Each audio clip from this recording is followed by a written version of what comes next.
Welcome to the Unitarian Christian Alliance podcast. Are you considering attending the UCA conference next month? Are you already registered but just want to know more? Then this is for you. It's episode 60, Pre-UCA Conference 2022 Roundtable, with participants Jake Ballard, Anna Brown, and myself, Mark Cain. What is a Roundtable UCA podcast?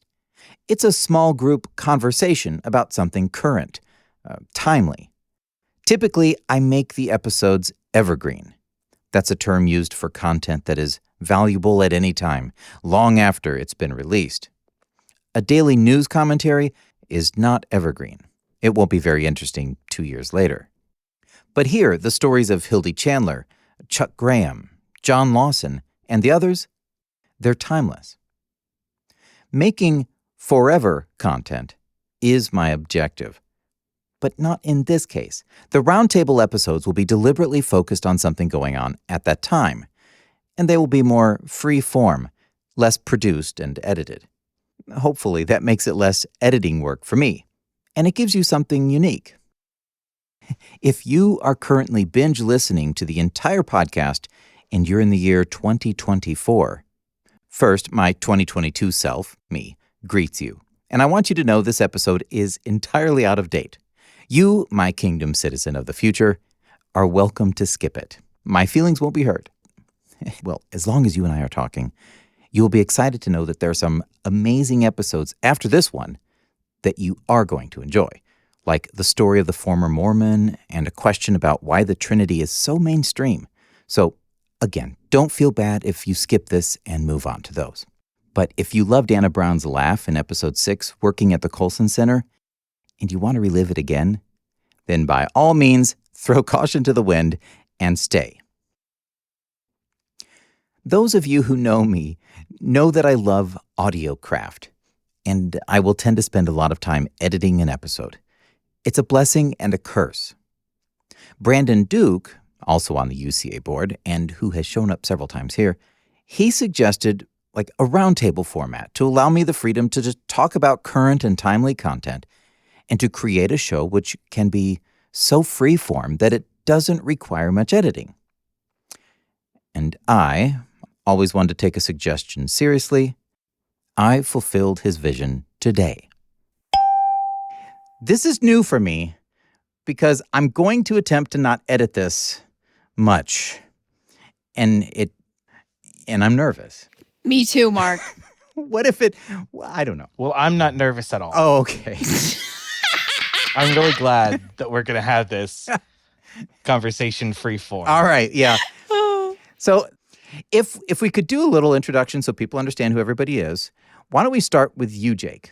Hi, I'm Jake Ballard.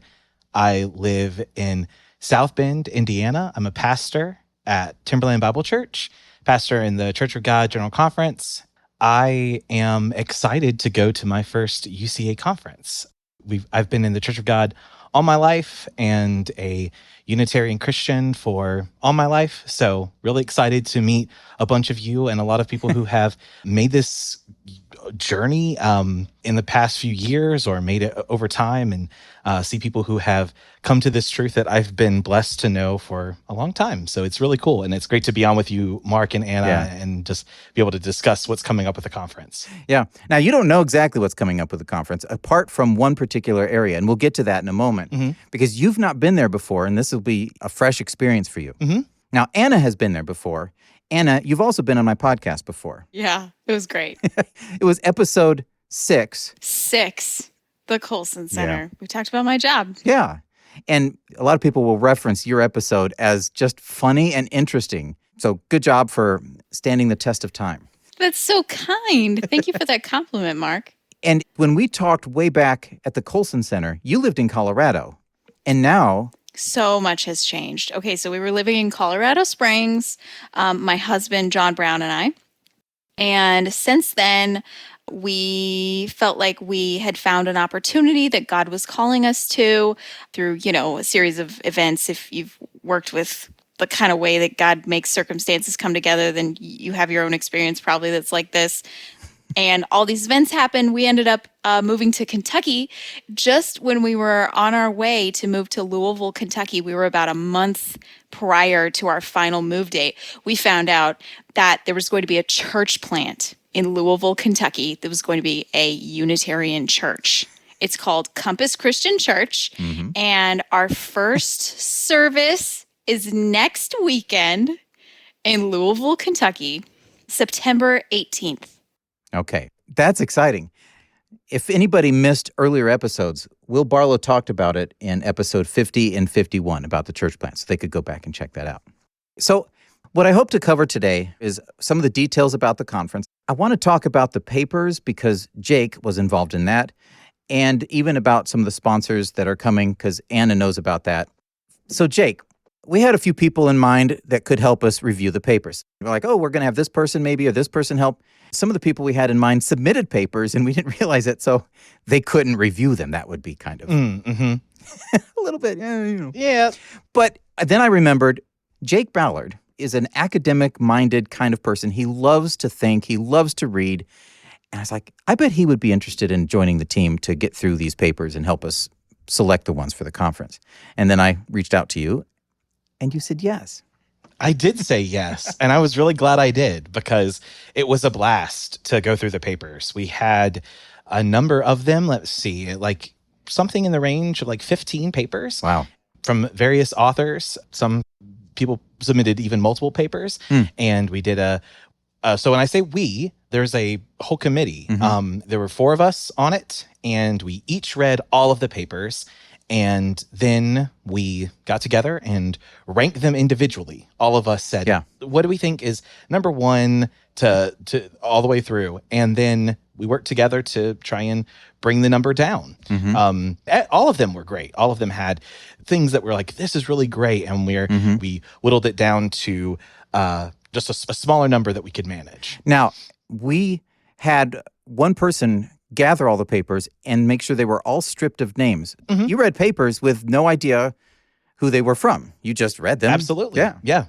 So it was just on the content. That was the only thing that we were looking at is, does this paper have academic rigor? Is it well argued? Does it have good sources? Does it meet needs? I think all of us came with different expectations, and a lot of mine were, well, what does this say to all of us as Unitarian Christians? What is it trying to say? Does it answer a question?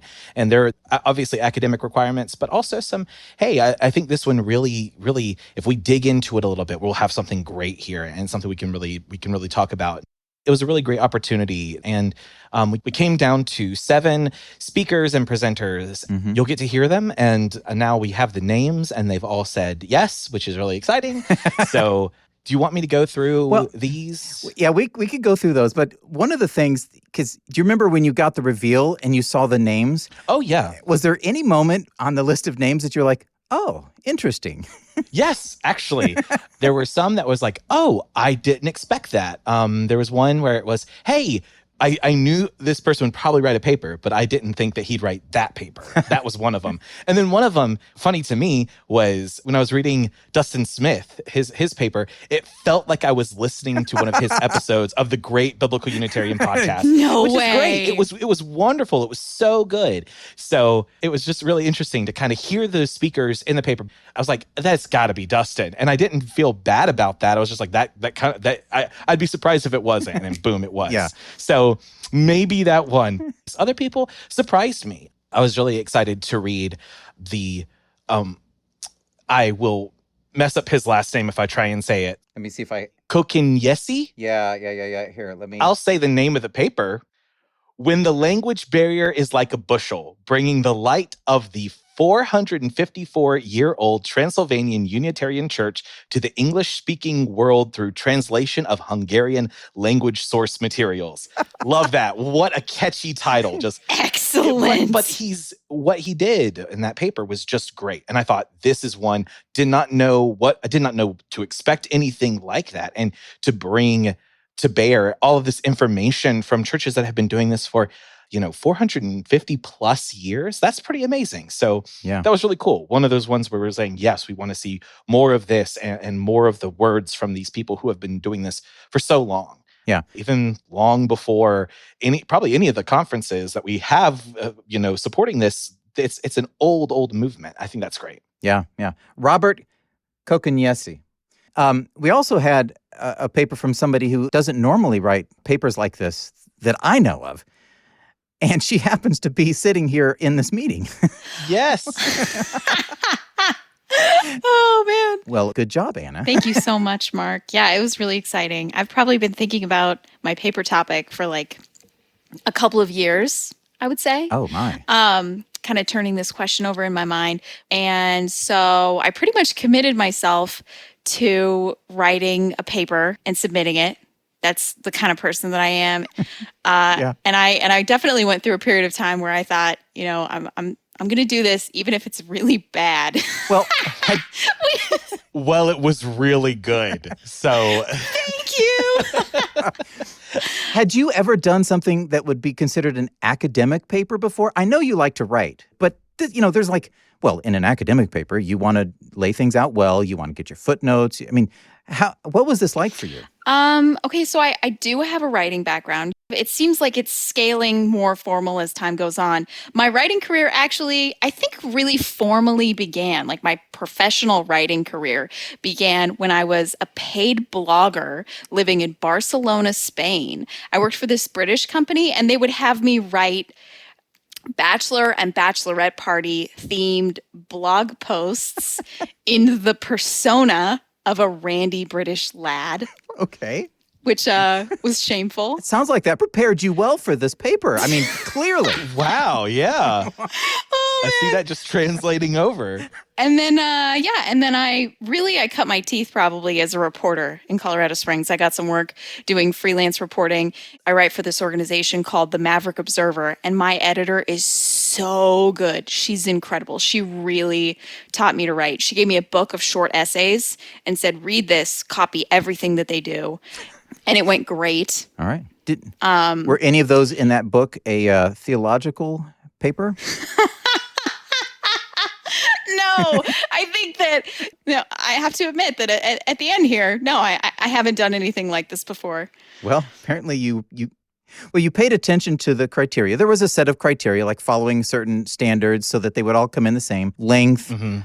I don't remember all the standards, but we wanted it to be done in a proper way so that everything was compared pretty much apples to apples. It was just all they had to do was think about the content and work through it that way. So I think you had mentioned, I might write a paper. I heard you say something about that, but I didn't know for sure if you ever submitted one. So good job, Anna. Thank you. I was a little excited when I saw that your name popped up. I was like, dude, she did it. Me too, Mark. I was also excited when my name popped up. I'm just curious, Jake, when you read her paper, was she one of the ones you had no idea who it was? Absolutely. Yeah. And it was one of those, I think all of the papers had something interesting about them and something, there was a few that stood out and we were saying, these really seem to, they've taken the time to work through the arguments carefully. A lot of it is also addressing the requirements because it's hard to meet that word amount of like, hey, you have to have at least this many, but also sometimes it's hard to cut back into that, right? To make sure that you're within this nice range rather than going on. I can talk a lot. So yeah. I understand having to cut the words to get to that right point. Well, there was a quote somebody said once, like, this would have been shorter, but I didn't have enough time.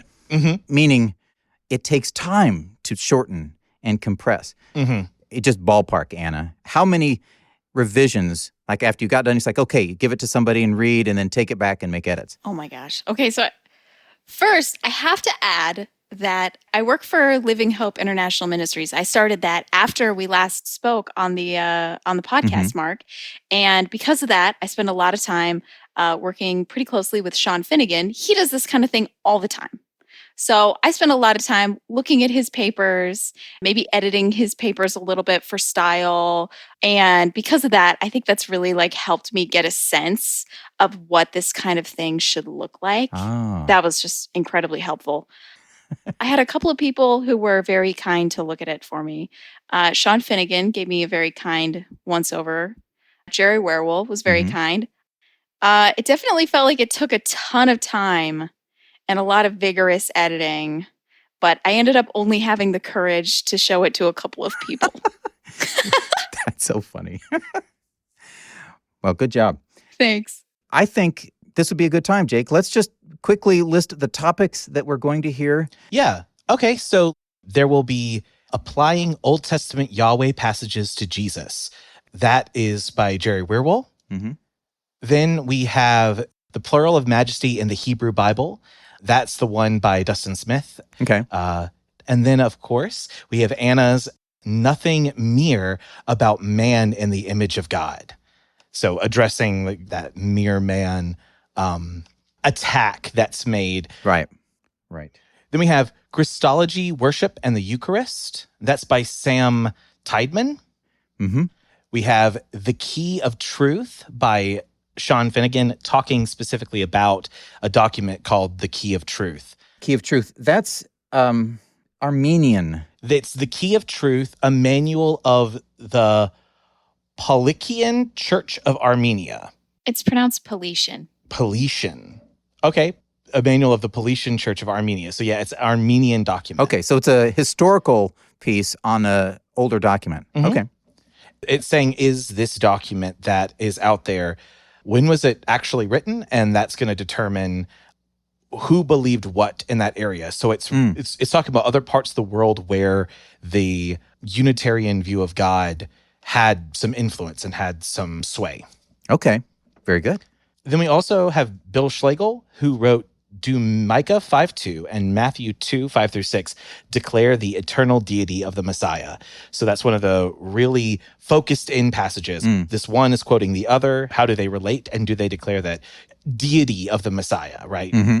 Yeah.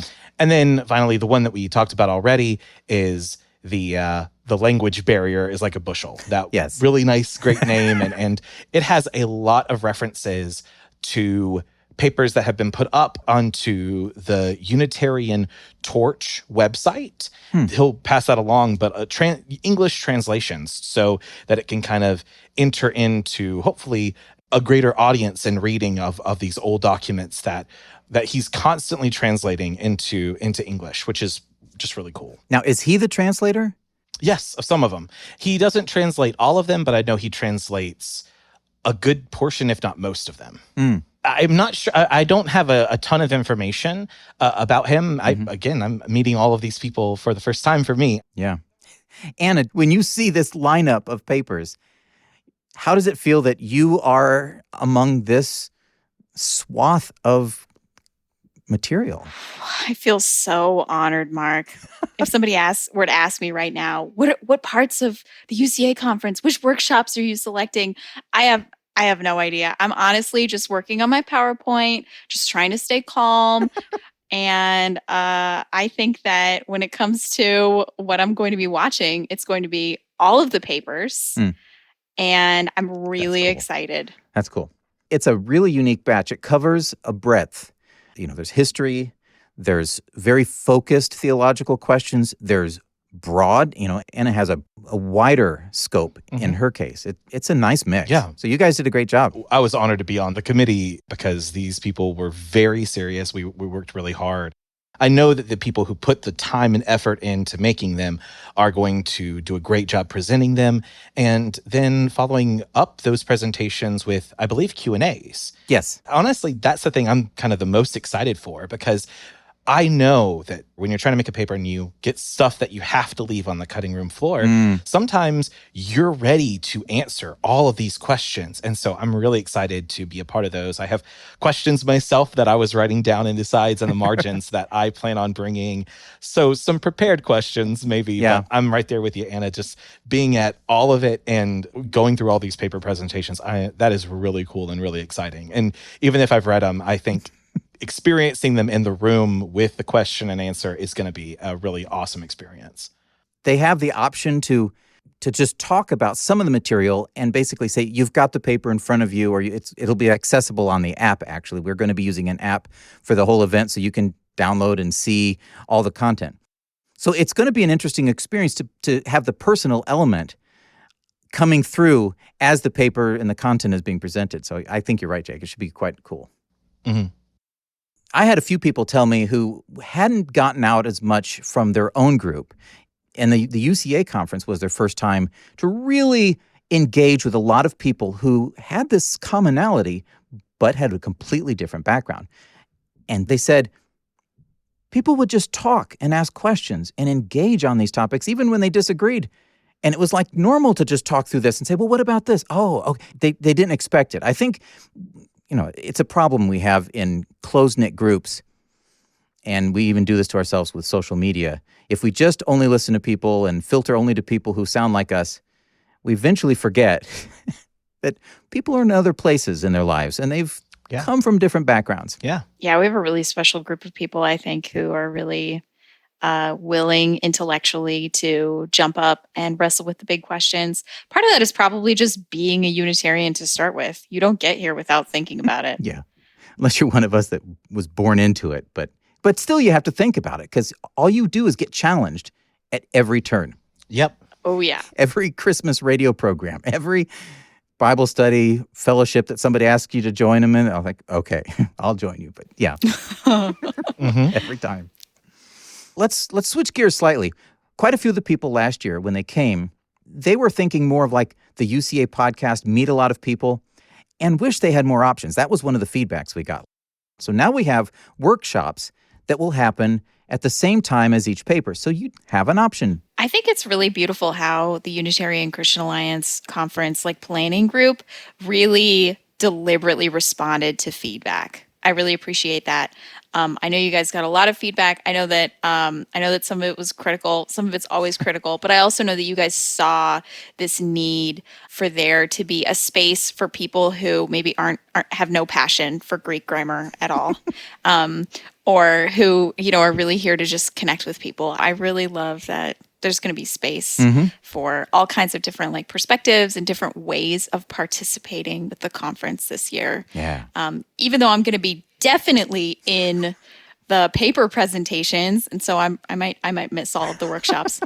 Well, here's some of the topics. I deliberately focused on topics that were practical. A workshop by definition is something that gives you a skill. You go to a workshop to work on building, improving skills. You don't confuse a workshop with a lecture. So the topics that we've got lined up: homeschooling, dealing with conflict, podcast technology. I know this guy who's going to do that one. Are you going to do it, Mark? Yes, I am. I hope so. It's a technical one where I intend for people who are serious, I really might want to do this. What are the costs? What are the benefits? What are the kinds of technical things that I should probably know about before I dive in? And, what is the scale like? There's an entire gradient of podcasting style. You can go from not expensive, not taking you 15 hours to edit. You can go from there all the way up to what I do typically, and that's to take a lot of time.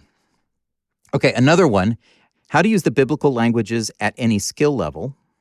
That's going to be cool.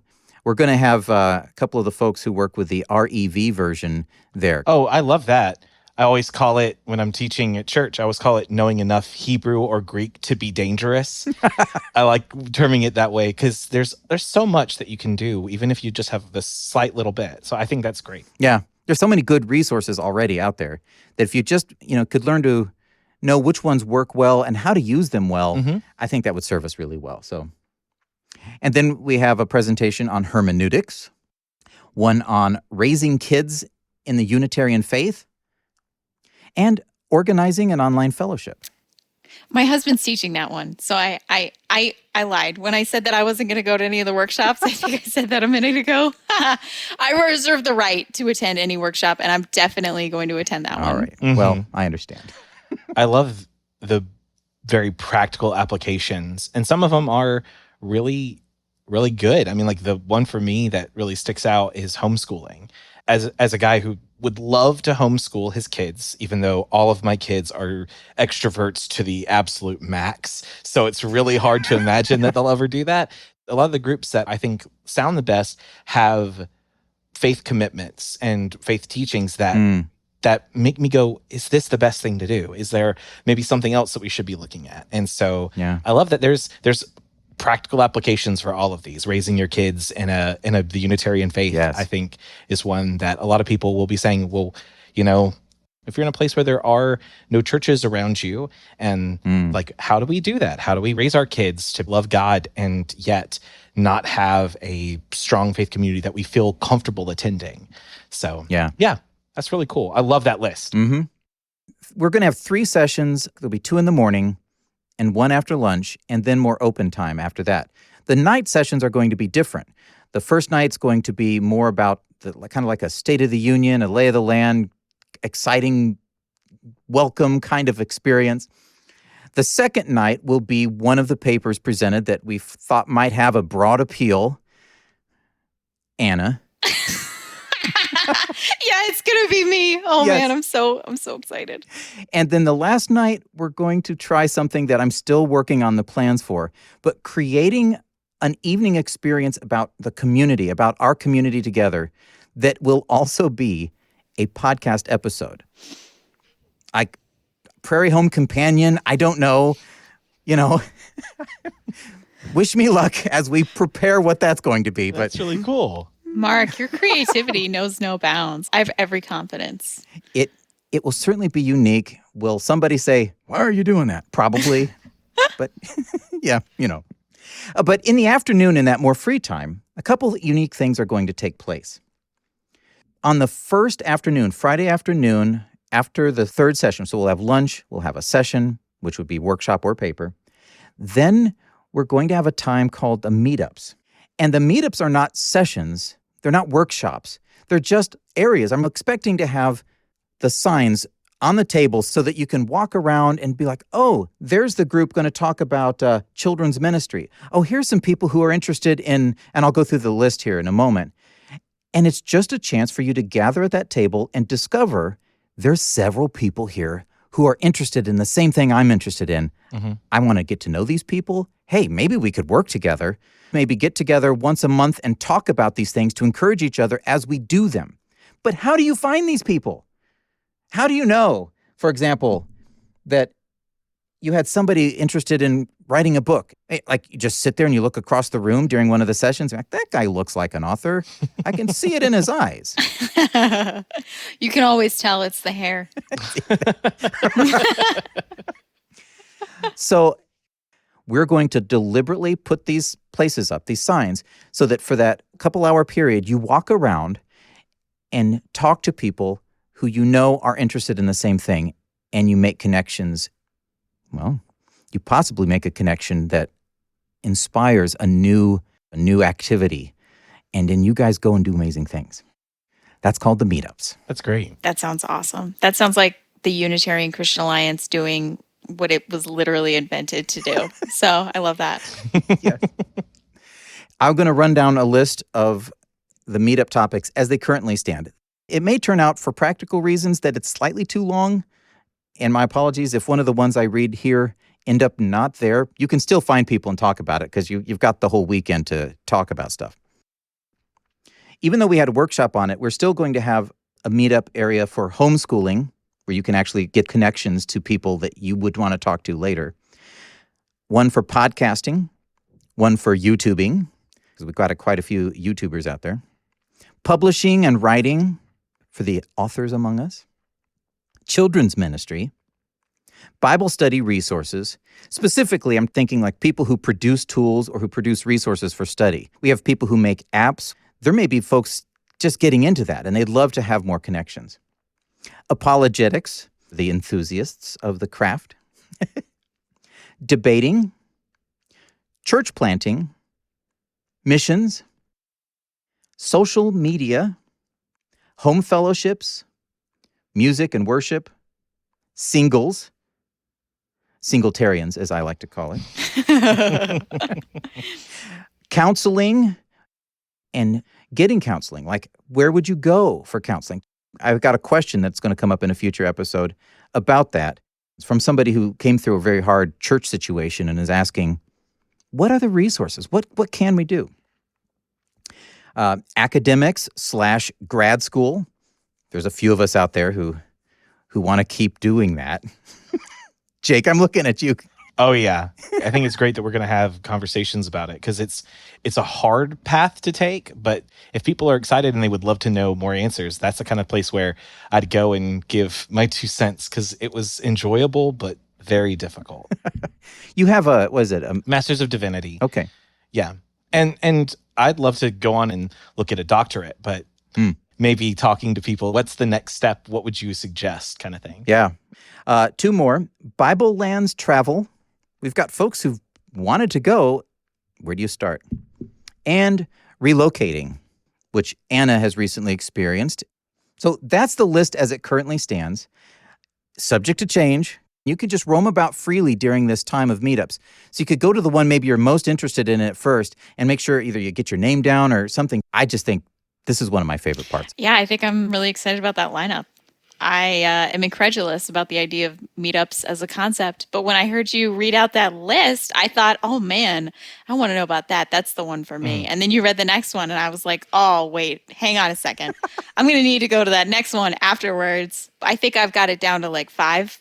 Okay. Probably. Again, these aren't going to be times where somebody's there presenting on it. It's just people who share that passion or are very interested in going into that passion who can now meet each other without having to just walk around, like after the session is over, you turn around and say, hi, my name is Mark, and are you interested in homeschooling curriculum? Are you a YouTuber? Yeah. You know, how do you even start that? You don't have enough time to do that. But I think in one segment of an afternoon, you can find 20 plus connections that you could have with people. I'm super, super pumped about this. And then later in the afternoon, on the first day, our plans are to have a content creator panel. We're going to see how many folks who make YouTube videos, podcasts, that kind of stuff, how many we can get together to sit around and kind of talk and brainstorm amongst themselves. How can we help each other? How can we share pieces of information that maybe we've learned in the process that could benefit everybody? This is kind of the rising tide lifts all the boats. So people can just sit and listen to the discussion. That one's still kind of fuzzy because we're working on that. Yeah. And that's not going to conflict with anything. That's not a typical workshop. That's just an afternoon. If you want to sit in there and ask questions, that's going to be the Friday afternoon. And I think it's cool because it may be that some of the people who are making things on YouTube we've not come across yet. You know, there's so much being put on YouTube all the time, so much being put on podcasts. Part of it is just saying, you know, we need to be, even if we're not agreeing 100%, at least reading, watching, giving honest feedback always makes the algorithms work in favor of people. And that pushes at least the idea of the one God out there. And I think that's an important part of it. Yeah. I mean, it goes without saying that the people who are at this conference want this message heard. And when more people are doing it, more people will hear it. It's just the simple facts. Yeah, for sure. I have a question, Mark. All right. Maybe this isn't the moment for this, but this is what I'm thinking about. Okay, let's say I'm going to the Unitarian Christian Alliance conference, and I haven't seen my friend in a year. I've got this female friend, and we get together and we decide to just ditch out on one of the workshops or on one of these afternoon programs. And we just decide to go hang out by ourselves. Is that frowned upon? No. No, we're not taking attendance, and just do what you want. We have a social hall in the back. I know for a fact that there will be people who neither felt like going to a workshop or listening to a paper and maybe just wanted to sit with somebody and just talk, maybe have one of those deep conversations. There will be spaces for that. There's some extra rooms that you could even use. And the entire social hall will be available all the time. So you can just hang out that way. Or each night, our expectation is that it's over by 8:30. And then there are places you can go. There's it's called Mother Stewart's Brewery. I know there are a few people who will be showing up there. It's not far from the downtown hotel. So if you wanted to just stay at the downtown hotel and go over there and then walk back home, you could do that. So getting to spend time together is probably one of the most important things that we could do here. And so that was just the longest answer to say, yeah, do what you want. I'm really appreciative of Lawrenceville opening themselves up in that way to say, hey, you've got the use of the building, you've got the use of the rooms off to the side, and it's really nice facilities. I'll brag on them a little bit. They've taken really good care of the building, and it's really cool that they're opening that up to us. If the goal is for us to come together to remind one another that we're in this together, that we want to get the message out, that we want to promote a Unitarian Christian view of God, part of that is building deep friendships that need the time of getting out and maybe going to Starbucks with your kids. That's not a bad thing, That's a great way to use your time there. Yeah, that was a great question, Anna. Well, in both afternoons, the vendor tables will be open. These are the spaces where the sponsors will be available. You can walk around and talk to them during the more relaxed afternoon time.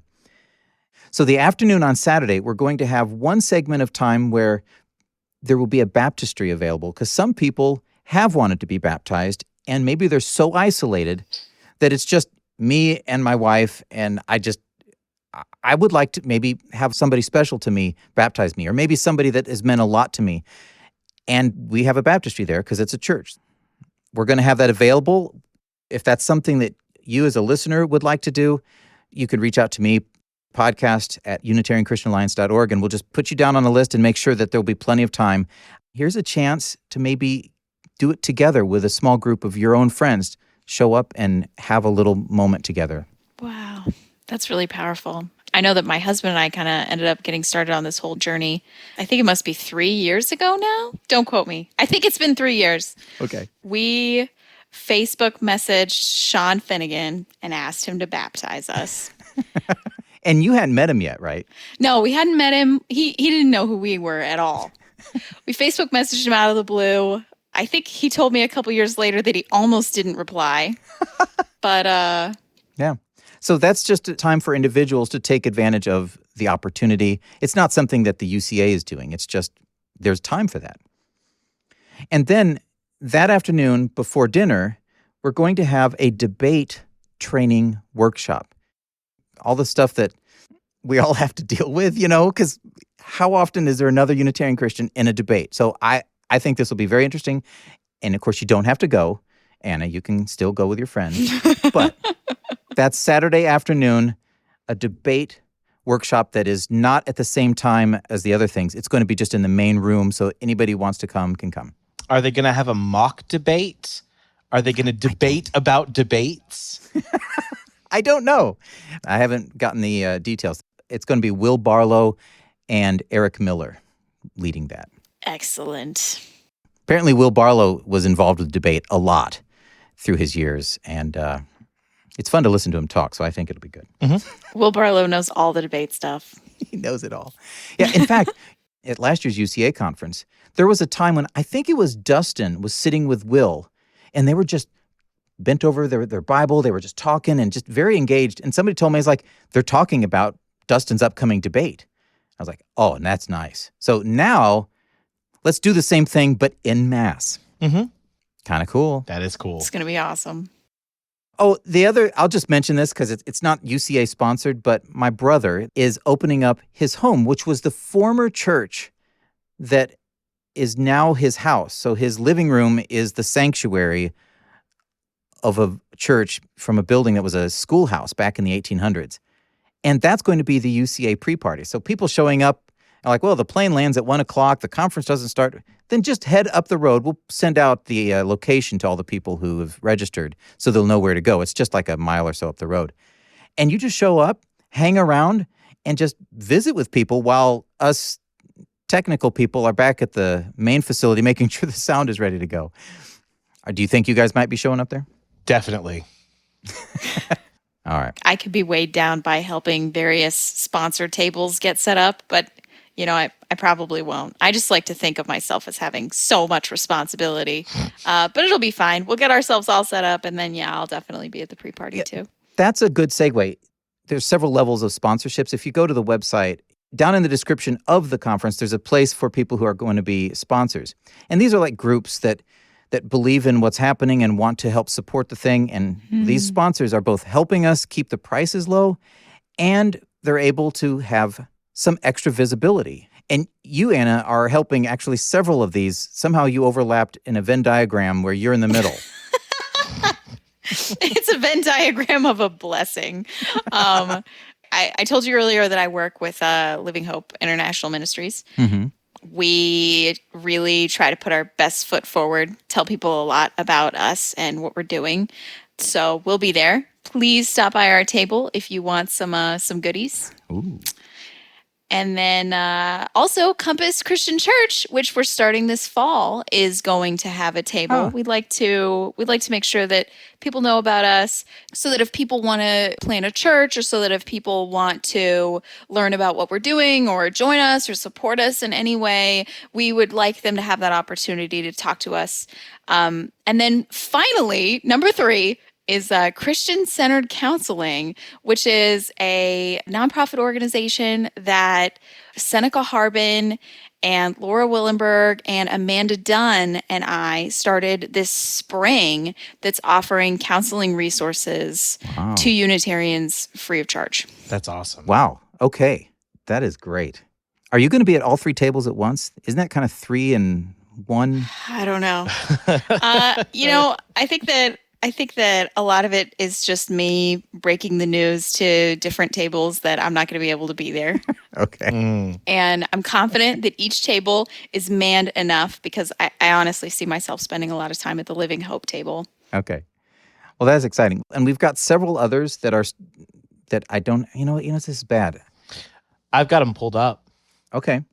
Gold partners are the Church of God General Conference, Living Hope International Ministries, and Spirit and Truth. Silver partners are IntegritySyndicate.com, Truthborn, and Williamsburg Christadelphian Foundation. Mm-hmm. And the bronze partners are Compass Christian Church, Lord's Harvest International, and Trinity's podcast. Excellent. And there may be more before the day comes, because registration is still open and we're still chatting with people. Yeah. That's a nice set. Just a bunch of great people. And well, we've talked way more than I expected, and I will do some editing because I don't want it to be too long. But I'm not going to do nearly the kind of editing that I normally do. This will be hard. You're up to the task, Mark. You can do it. There are great podcasts out there that do no editing. You hear all the noise of IHOP in the background. Oh, man. But I'm really glad. Thank you so much for allowing me to be on and to talk about it. I'm so excited. We're registered. My whole family's going to go. This is actually a question that I could ask you, since we're doing a roundtable. Sure. What's it look like for kids? Well, we don't have that as an official part of the thing that we offer, because we weren't sure that we would have people who could help do that. Mm-hmm. But there is a nursery there, because it's a full facility with space. There's a playground outside, and there's some kind of kids' rooms if somebody wanted to get together in a separate space. What we will have is at least 1, maybe 2 or more volunteers who will be spending time with the kids. They are going to be there, and they're willing to help out. And we're just very thankful for that. Mm-hmm. Yes, if you come with kids, you will likely be engaged with your kids. There's no kids programs of classes through the morning, and then we're taking them all to the water park in the afternoon, and then they're all getting on a bus and shipping them out of the country in the evening. No, that's not actually. We don't have those kinds of things. So you'll have to juggle things probably a bit with your wife, Jake. But there are folks around so that you will have some chance to breathe and do and interact in ways that will probably make your soul happy. Yeah, great. We'll see how it goes. I mean, each year we learn more. We've made some adaptations. Mm-hmm. Let's see how it goes this year. And I expect there to be more people who are kind of in that young adult range. I know of at least one couple who's like 20 and 22 years old who's coming. I mean, I'm picturing college kids being able to hang out together and get to know each other and make some friends. It's just exciting. It is. I love it. Thank you, guys. Thanks for having us on. Yeah, I love talking to you, Mark. I love talking about UCA. So thanks. Okay, I did edit it maybe a little bit more than I had intended, but it still was like a third of a regular interview. Well, just don't tell Brandon I did that. So in the coming weeks, I'll be wrapping up my workshop efforts, and then I'll be making plans for that last evening community event at the UCA conference. That's the Saturday night grand finale. I may have to forego an episode or 2 or 3. This year's conference is more work for me than last one. Good news is, if it all goes well, the Saturday night community event will consist of splendidly delightful audio and will be released as a podcast episode, like maybe The Bing Crosby Show or A Prairie Heretic Companion. I also neglected to mention during the roundtable that because the conference ends Saturday night, everyone who is not headed home right away will have the option on the next morning of visiting one of the at least 6 local Unitarian Christian churches, all within 40 minutes of the Lawrenceville Church. The 6 groups include the Lawrenceville Church, who is hosting the conference. We'll have a list available there and in your event app. Oh, the event app. When you registered, you got an email with instructions for getting the app. It's called Event Leaf, one word. I'd suggest you go do that now. Download the app and have it ready. We will be using the app to help with communications like announcements or contacting other attendees and even submitting questions for the presenter Q&A time. And this is cool. Even though we aren't live streaming the event, we are going to have ongoing updates during the conference. If you are on Twitter, be sure to follow @UnitarianChrist. That's the official UCA Twitter account. Especially follow it if you aren't going to be able to make it to this year's conference. We plan to tweet live updates, short videos, photos, and also retweeting posts from other attendees. That's @UnitarianChrist. This year's hashtag is UCACon 2022. That's UCACON Con 2022.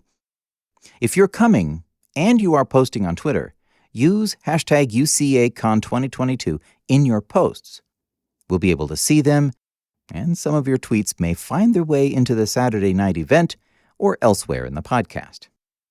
I'm currently recording this Sunday night, the 11th of September, and we have already just over 100 registered for the event. And with 1 month to go, we are planning for it to likely exceed 200. There are 220 available, and if we use all of those, well, we'll have ourselves what's called in the business a good problem. Go to UnitarianChristianAlliance.org/conference to get registered. We don't have a date for when registration is closing quite yet, because it will depend on the requirements of the caterers. But it could be a week or 2 before the conference starts, so that doesn't leave a lot of time. If you know someone curious about the conference and they're not really sure if they want to go, maybe share this with them. And time is a bit short, so if you think it would help, don't wait. Thank you, Anna and Jake, for making this a lot of fun. I can't wait to see you in a month. May God bless you in your truth pursuits. I hope this podcast serves you well. Well, that's the news from Lake Woby to Unitarians, where all the women are wrong, all the men endure mocking, and all the children are apologists. Kind of cool. That is cool. It's going to be awesome.